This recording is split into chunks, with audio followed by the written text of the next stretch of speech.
نہیں کریں گے، اس لیے کہ انہیں پتہ ہے کہ ہم نے آخرت کے لیے کیا بھیجا۔ یہ جی پہلا حکم آ گیا یا ایھا الذین آمنوا کہہ کے، پہلی آیت قرآن پاک کی پہلے سپارے میں پہلی آیت جس میں اللہ نے کہا یا ایھا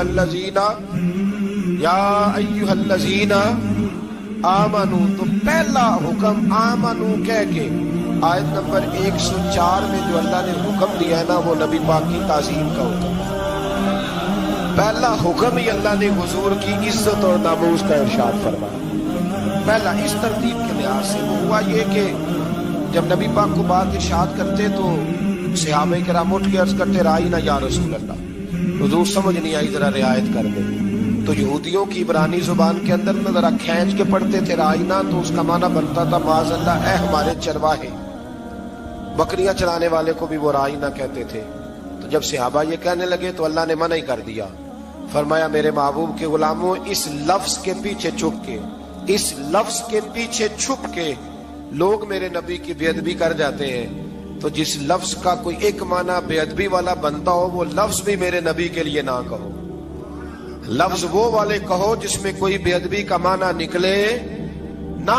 یہاں لوگوں نے بڑے بڑے لفظ نہیں بول دیے، پھر کہتے میرا مطلب یہ تھا، میرا مطلب وہ تھا، تو نے وہ لفظ بولا کیوں جس کا کوئی غلط مطلب بھی نکل سکتا تھا۔ اللہ نے فرمایا یا ایھا الذین آمنوا لا تقولوا رائینا، اے ایمان والو رائینا کہو ہی نہ۔ تو یا اللہ کیا کہیں؟ فرمایا وقولوا انظرنا، تم کہو یا رسول اللہ ایک نظر فرمائیے، انداز دیکھیے، انظرنا ایک نظر۔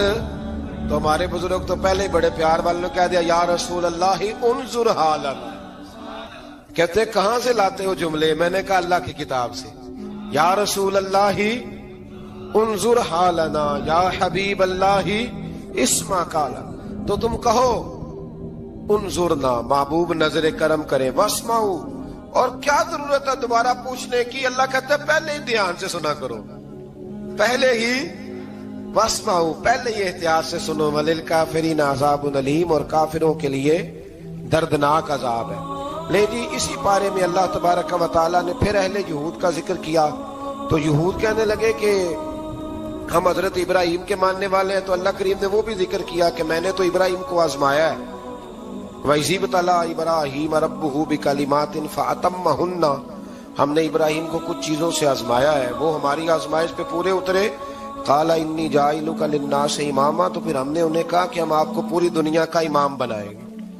وہ آزمائش کیا تھی؟ آگ میں جانا بھی آزمائش، بیٹے کا نہ ہونا بھی آزمائش، بیٹا ہوا تو پھر اسے وادی غیر ذی زرع میں چھوڑ کے آنا بھی آزمائش، بڑا ہوا تو پھر ذبح کرنا بھی آزمائش۔ فرمایا جہاں جہاں آزمایا ہے نا، ابراہیم ہماری آزمائش میں پورے اترے۔ فرمایا تو مفت میں حضرت ابراہیم کی اولاد بنتے ہو اور ان کا نام لیتے ہو اور ان کے ساتھ اپنا تعلق بناتے ہو، دیکھو تو صحیح وہ کتنی آزمائشوں سے گزرے۔ تو اس کا بھی اللہ نے اسی میں ذکر فرمایا۔ اور پھر وہ بات کرتے تھے حضرت یعقوب کی اور حضرت اسحاق کی، تو فرمایا وہ تو ہمارے اتنے خاص بندے تھے کہ وصال کا وقت بھی انہوں نے اپنی اولادوں کو نصیحت فرمائی تھی کہ اللہ کی توحید پہ قائم رہنا، اس کا ذکر بھی اللہ نے اسی پارے میں بیان فرمایا۔ اور جو حضرت ابراہیم اور جناب اسماعیل نے کعبہ تعمیر کیا تو اس کا ذکر بھی اللہ تعالیٰ نے اسی بارے میں فرمایا۔ فرمایا جب وہ کعبہ بنا رہے تھے تو کہہ رہے تھے ربنا تقبل منا، کہہ رہے تھے اے اللہ بنا ہم نے دیا ہے پر مہربانی فرما ہم سے قبول فرما لے۔ تو جو آیہ کریمہ آخر میں عرض کرنا چاہتا ہوں اس پر بھی تھوڑی توجہ فرمائیں گے تو بات بڑی نکھر کے باہر آئے گی۔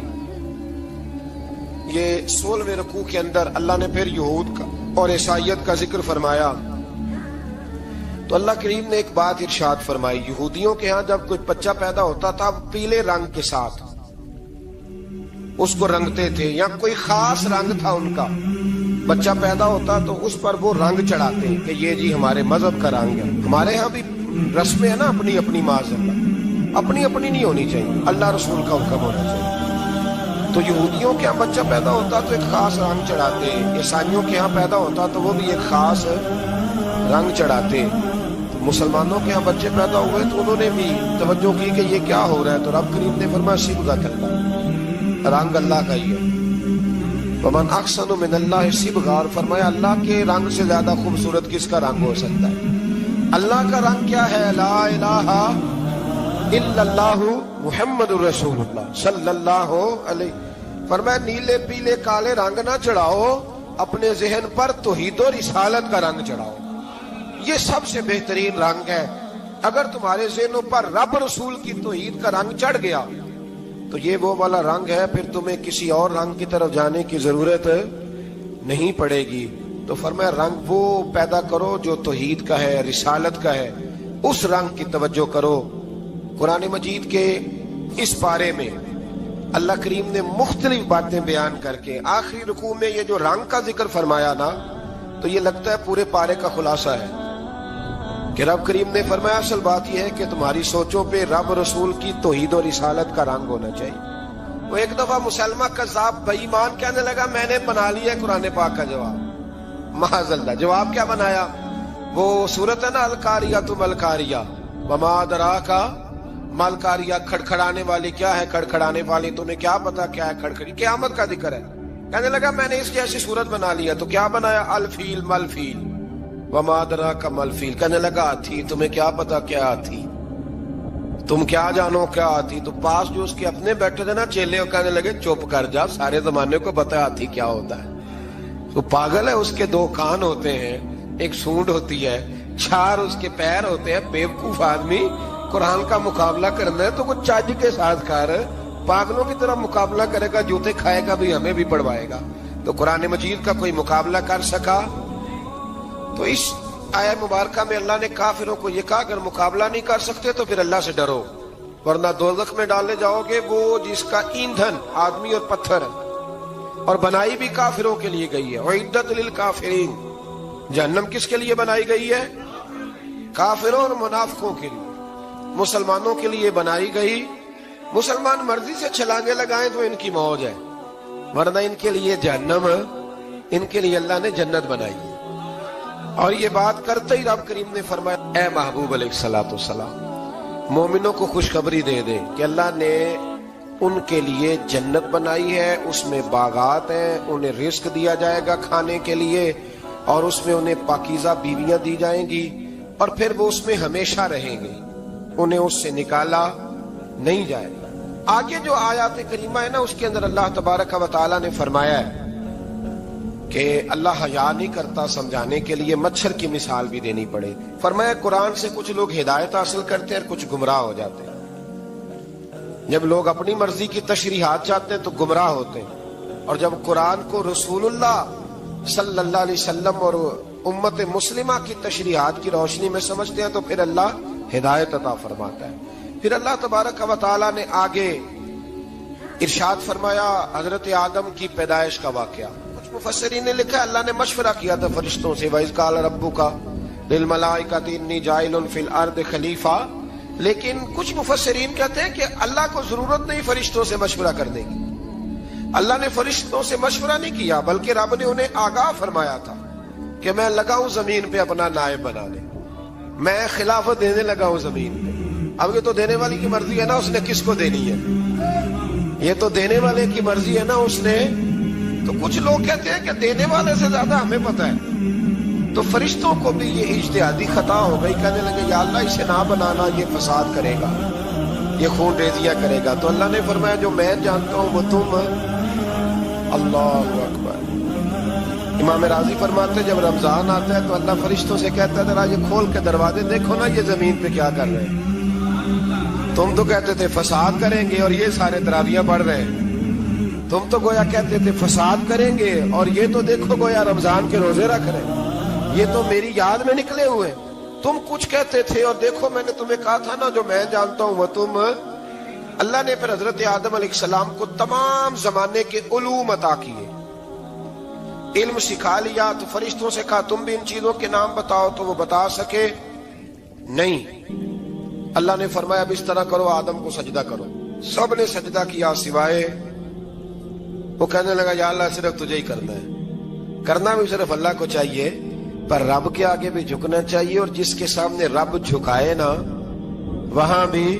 اور یہ جو عاجزی ہے نا، یہ جو جھکنا ہے، یہ علم کے آگے ہے۔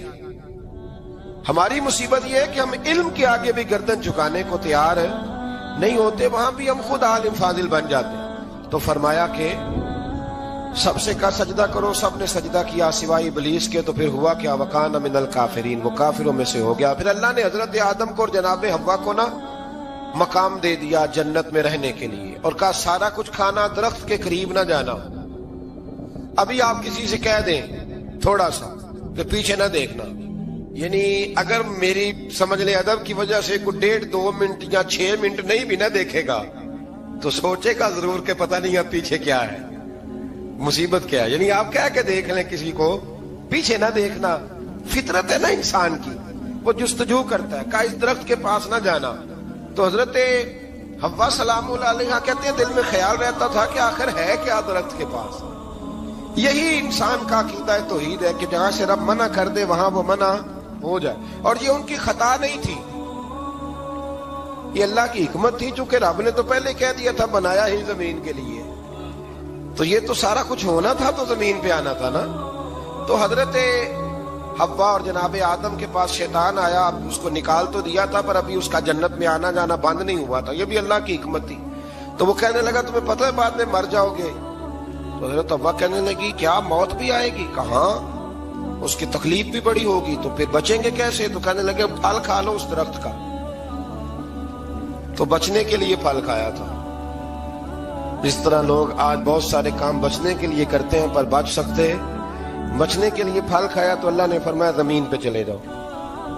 تو حضرت آدم زمین پہ آئے، پھر کئی 100 سال روتے رہے، فَتَلَقَّى آدَمُ مِن رَبِّهِ کَلِمَاتٍ، تو پھر اللہ نے خود ہی جناب آدم کو کچھ کلمے سکھائے۔ علامہ اسماعیل حقی فرماتے ہیں وہ کلمے یہ تھے کہ حضرت آدم نے میرے نبی کا وسیلہ پیش کیا، اللہ کریم نے جناب آدم کی دعا کو مقبول فرما لیا۔ پھر آگے بنی اسرائیل کا ذکر آ جاتا ہے، اللہ تعالیٰ نے بنی اسرائیل، آج آپ اسی قوم کو یہودی کہتے ہیں، ان کو اللہ نے اس زمانے میں فضیلت عطا کی تھی بہت زیادہ۔ تو عرب کے اندر جب نبی پاک علیہ السلام نے اعلان نبوت کیا تو کچھ لوگوں نے یہ کہہ دیا کہ اگر یہ یہودی کلمہ پڑھ لیں گے تو ہم بھی پڑھ لیں گے۔ تو پھر اللہ نے انہیں یاد کرایا کہ تم اصل میں کیا ہو، تمہیں کلمہ پڑھنا چاہیے۔ تو اہل یہود کا تذکرہ کرتے کرتے رب کریم نے ایک بات یہ بھی ارشاد فرمائی کہ تم لوگوں کو تو کہتے رہے ہو کہ وہ نبی آنے والے ہیں، وہ نبی آنے والے ہیں، اور جب آ گئے ہیں تو ماننے کو تیار نہیں ہو۔ تو فرمایا تأمرون الناس بالبر وتنسون انفسکم وانتم تتلون الکتاب، لوگوں کو بھلائی کا حکم دیتے ہو اور اپنے آپ کو بھول جاتے ہو، افلا تعقلون، تمہیں عقل نہیں؟ پھر اللہ نے انہیں یہ بھی یاد کرایا کہ یاد کرو وہ زمانہ کہ جب فرعون نے خواب دیکھ لیا تھا کہ کوئی بچہ اس کی سلطنت کو تباہ کرے گا، تو پھر اس نے تمہارے بچوں کو ذبح کرانا شروع کیا اور تمہاری بیٹیوں کو چھوڑتا تھا۔ فرمایا یہ بھی تو تم نے دیکھا، میں نے تمہیں پھر تم سے کہا جہاد کرو قوم عمالقہ کے خلاف، تو مقام طیہ میں جا کے یہ لوگ کہنے لگے ہم سے جہاد نہیں ہوتا۔ اللہ نے انہیں ایک میدان میں قید کر دیا، بڑی دلچسپ بات، قید تو لوگ ہوتے ہیں نا چار دیواری میں، تو اللہ نے بنی اسرائیل والوں کو جب انہوں نے کہا جہاد نہیں کریں گے تو اللہ نے میدان میں قید کر دیا۔ میدان میں، یہ یاد رکھیں، جب انسان اللہ کی نافرمانی کرتا ہے تو اسے ایسی قید ملتی ہے جس کا اس نے تصور بھی نہیں کیا ہوتا۔ ایک